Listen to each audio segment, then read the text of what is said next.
Praise the Lord. मैं pastor राजकुमार आप सब प्रिय भाई बहनों का स्वागत करता हूं। जिंदगी के फिक्र, जिंदगी की समस्याएं, जिंदगी की तकलीफें, जीवन की निराशाएं कई बार आंधी के रूप में हमारे जीवन में आती हैं और हमें ऐसा लगता है कि इस आंधी में हमारी जीवन रूपी नैया डूब ही जाएगी, इस बार नहीं बचेंगे। अगर आप में से कोई भी ऐसा सोच रहा है तो ये आज का वचन आपके लिए है मेरे भाई बहन, ये आपके लिए है। और प्रभु आज चाहता है कि आप उन परिस्थितियों से बाहर निकलें और आप ये कहें कि आपका भरोसा प्रभु यीशु पर है। मरकुस 4 अध्याय में जब हम पढ़ते हैं 35 वचनों से लेकर, तो वहां पर यीशु अपने चेलों के साथ रात के शाम के पहर नाव में यात्रा कर रहे हैं। और जब नाव आगे बढ़ी तो बड़ी आंधी आई और लहरें यहां तक नाव पर लगी कि अब पानी से भरी जाती थी।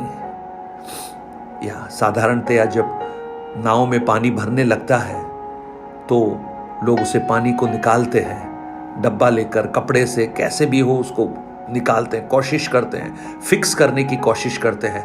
मुझे लगता है चेलों ने भी बहुत कोशिश की होगी। हमारे जीवन की आंधियों में, तूफानों में हम कोशिश करते हैं। बीमार होते हैं हम डॉक्टर्स के पास जाते हैं, हम तकलीफ में होते हैं हम औरों के पास जाते हैं, आर्थिक परेशानी होती है हम बैंक में लोन लेने जाते हैं। वो बहुत जीवन की तकलीफों के बीच में हम अलग अलग कार्यों के द्वारा उसे फिक्स करने की कोशिश करते हैं।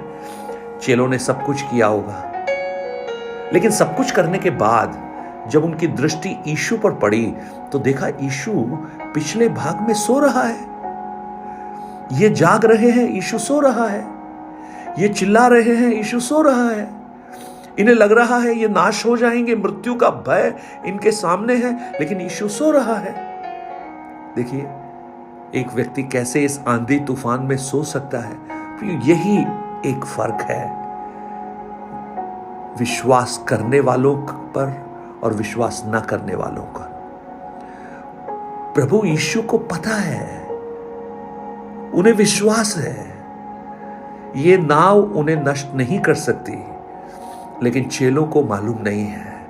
प्रियो, परमेश्वर का वचन हमें विश्वास देने वाला होना चाहिए।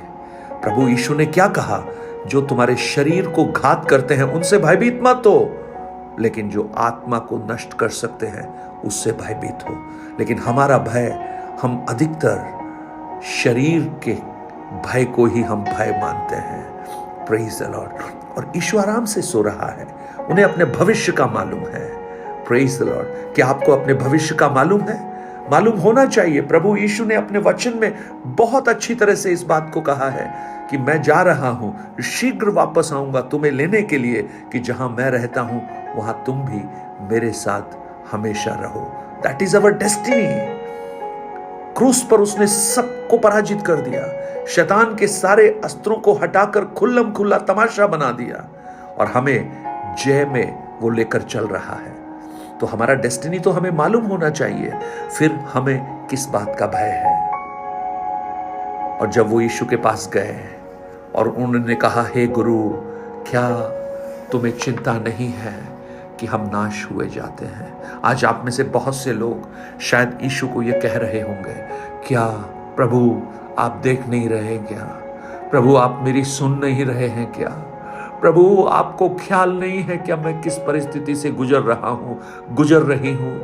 क्या आपको मेरा ख्याल नहीं है प्रभु? शायद ऐसा आप भी पूछे होंगे या पूछ रहे होंगे। तब यीशु ने उठकर आंधी को डांटा और पानी से कहा, शांत रह, थम जा। और आंधी थम गई और बड़ा चैन हो गया। Praise the Lord. उसका एक वचन काफी है, सृष्टिकर्ता का एक वचन काफी है जीवन की हर आंधी, हर तूफान को शांत करने के लिए। उसका एक वचन काफी है। और यशायाह 55:11 में लिखा है, ऐसे ही उसका वचन होगा, जिस उद्देश्य के लिए उसे बनाया है उसे वो पूरा कर कर ही लौटेगा, वो व्यर्थ नहीं ठहरेगा। आज मेरी प्रार्थना है वही एक वचन शांत और थम जा आपके जीवन में भी प्रभु प्रकट करे। आपके जीवन की आंधियां शांत हो जाएं, तूफान थम जाएं और चैन हो जाए। एक ग्रेट काम, एक शांति, एक चैन वो यीशु ही दे सकते हैं और कहीं नहीं मिलेगा। चेलों ने बहुत कोशिश की लेकिन नहीं हुआ, लेकिन यीशु ने एक ही बार में चैन दे रहे हैं। और यीशु अब आंधी को शांत कर चुके हैं, तूफान थम गया है, लेकिन यीशु को मालूम है ये आंधी तूफान से भी बड़ी एक और समस्या है। वो जानते हैं क्या है? इन लोगों का अल्पविश्वास। यीशु पूछते हैं, तुम क्यों डरते हो? क्या तुम्हें अब तक विश्वास नहीं? आज मैं आपसे पूछना चाहता हूं भाई बहन, क्या आपको अब तक विश्वास नहीं है? क्या आपको भरोसा नहीं है उस प्रभु पर? क्या आपको विश्वास नहीं है? शेन और मिस्पा के बीच में एक पत्थर लेकर शामुएल कह रहा है, ये एबनेजर है जिसने हमें यहां तक चलाया है। अरे यहां तक चलाया है तो आगे भी चलाएगा, आगे भी चलाएगा। वो मनुष्य नहीं है कि कुछ बोलकर अपनी बात को बदल दे या आपको छोड़ दे, लेकिन इस संसार में एक दूध पिलाए हुए मां अपने बेटे को भी छोड़ सकती है, लेकिन उसका वायदा है, मैं तुम्हें कभी नहीं छोड़ूंगा। Praise the Lord. यीशु कभी नहीं छोड़ेगा, यीशु कभी नहीं त्यागेगा। आपके जीवन की आंधियों के बीच में अगर आप उसे लेकर चल रहे हैं, आपके जीवन की नैया में आपने अगर उसको स्थान दिया है, तो आप निश्चित जानिए आपकी नैया आंधी तूफानों के बीच में से गुजर जरूर सकती है।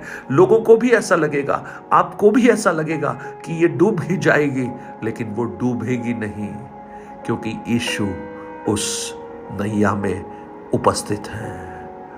Praise the Lord. बस आप उससे प्रार्थना कीजिए, उसको कहिए, अपने जीवन की हर बात उसे आकर कहिए।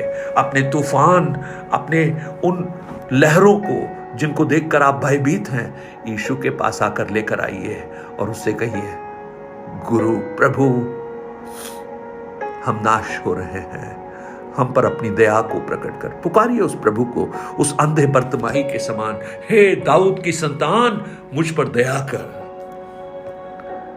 और उसका अनुग्रह आपके ऊपर होगा, शांति होगी, चैन होगा, सब कुछ शांत हो जाएगा, सब कुछ थम जाएगा।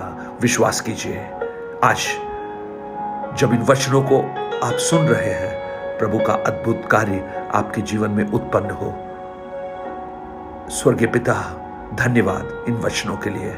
आपका अनुग्रह हम सबके ऊपर हो प्रभु। ये वचन बहुतों के जीवन में आशीष का कारण बने, उनकी आंधियां थम जाएं, लहरें शांत हो जाएं, एक बड़ा चैन उनके जीवन में आप दें।